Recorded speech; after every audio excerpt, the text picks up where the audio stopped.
And now, Friday Night Live brings you Access Hollywood with your hosts, Billy Villegas and Dan Gay.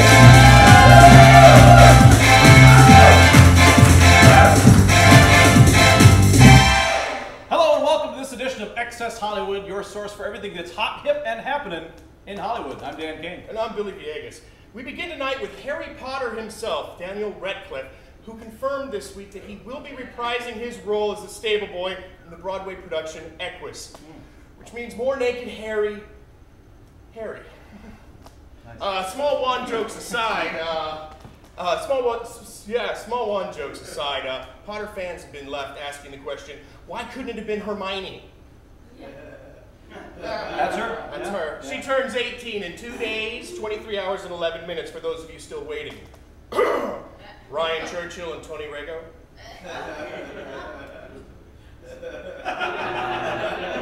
I have a feeling they are waiting backstage for that right now. Is that a stopwatch I hear? I think so. I think it is. I'm still waiting for it. Excellent. I thought maybe we were going to see that, but we're going to move on. I think. At some point. There we go. So, singer Ashley Simpson, still best known for her lip-syncing disaster on Saturday Night Live, has now announced that she is engaged to her rocker boyfriend, Pete Wentz. Ashley Simpson went on to say, "We know a lot of people have been speculating about what Pete and I are up to. We just want our fans to be the first ones to know because you guys are the best."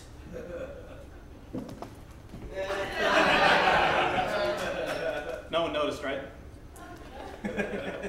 Many people across the country this week are going to get a chance to finally see some new TV shows. And here with a Hollywood roundup of those episodes is Access Hollywood TV correspondent Mindy Cohen. Hi, Mindy. Hi, guys. Wow, okay. Ever since my show Facts of Life went off the air back in 1988, I've had a lot of free time to watch TV. I bet you have. And that's doing what I love to do best, you know, is watching for characters that I should have played. First, there's the girl on Samantha Who. She plays Christina Applegate's best friend.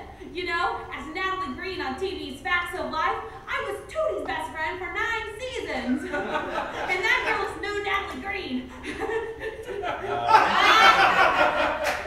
Then there's the Bionic Woman, played by Michelle Ryan. Now, there's nothing best friend-like about this girl. I just thought it would be cool to kick some ass with another girl robot. And finally, Tina Fey's role on 30 Rock could have easily been my part. She makes insightful commentaries on everyday life situations, making her not just her best friend's best friend, but the world's best friend. And you know, I was the first of all the girls to lose my virginity on TV's Facts of Life. That's called making history, Tina Fey! Sharing too much, Mindy. By the way, Tina Fey actually developed that show and she writes it. Have you thought of doing your own show? Yeah, I would call it The Facts of Mindy. But it would be me, all grown up, and there would be 3 other girls living with me. Oh, and Mrs. Garrett could come over. Mindy, that sounds just like the Facts of Life. Yeah, it's... Yeah, and I'd even have my own theme song. You take the good, you take the bad, you take them all, and there you have the Facts of Mindy. Okay, thank you. Mindy Cohen, everybody.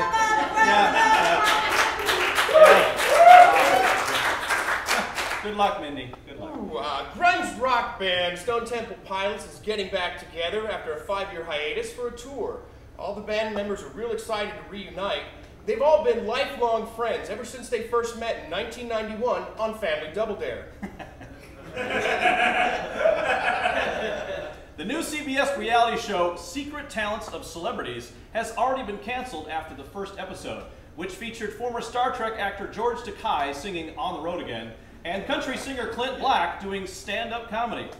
The show's cancellation means many other celebs' secret talents will never be revealed, such as Carrot Top bodybuilding, Playboy playmate Bridget Marquardt trying to earn the respect of her father, and of course, Danny Bonaducci acting. Well-kept secrets. Yes.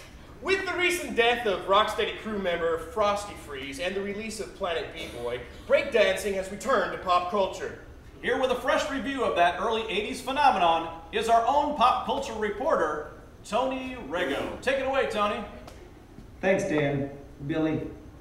Breakdancing, or breakin', originated in the Bronx in the mid to late 1970s as street corner DJs would string together rhythmic breakdown sections, or breaks, to their dance records, thereby allowing the dancers to improvise and display their skills. The dance was broken down into 4 basic maneuvers. Top rock, which is footwork done while upright. Down rock, which is footwork done on the ground. Power moves, and freezes.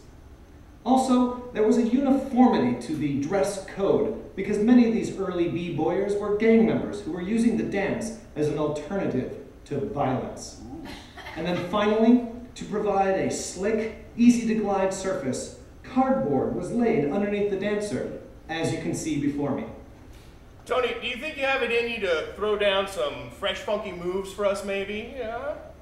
Well, it's been a long time since I've had to fight for my right to partay. But let's give it a whirl, shall we? Yes, I gotta see.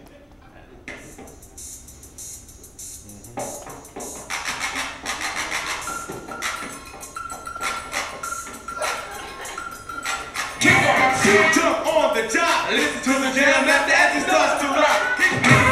And he's on his way to be the best DJ in the US of A.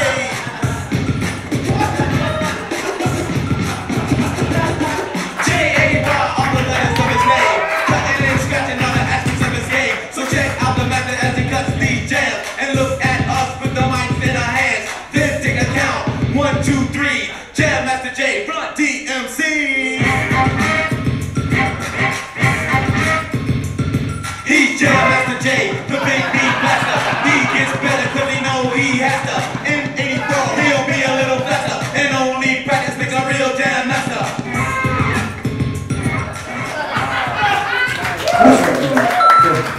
Murder!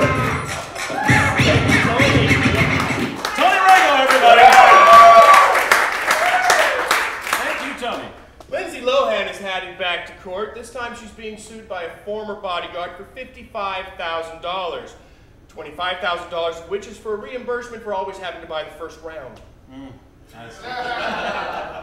And finally tonight, the sky over Hollywood is a little dimmer this week as we lost one of our greatest stars. Charlton Heston passed away at age 84.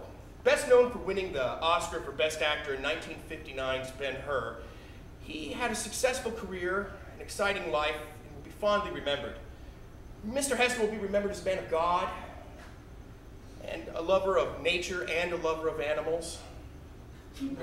Charlton Heston was a sex symbol for generations, and he had a fondness for minority groups. We can only hope that his remains will be turned into Soylent Green. All joking aside, we at Excess Hollywood salute you, Mr. Heston. We wish you well and Godspeed. And that's it for this exciting and well-done edition of Excess Hollywood. Thanks for joining us on the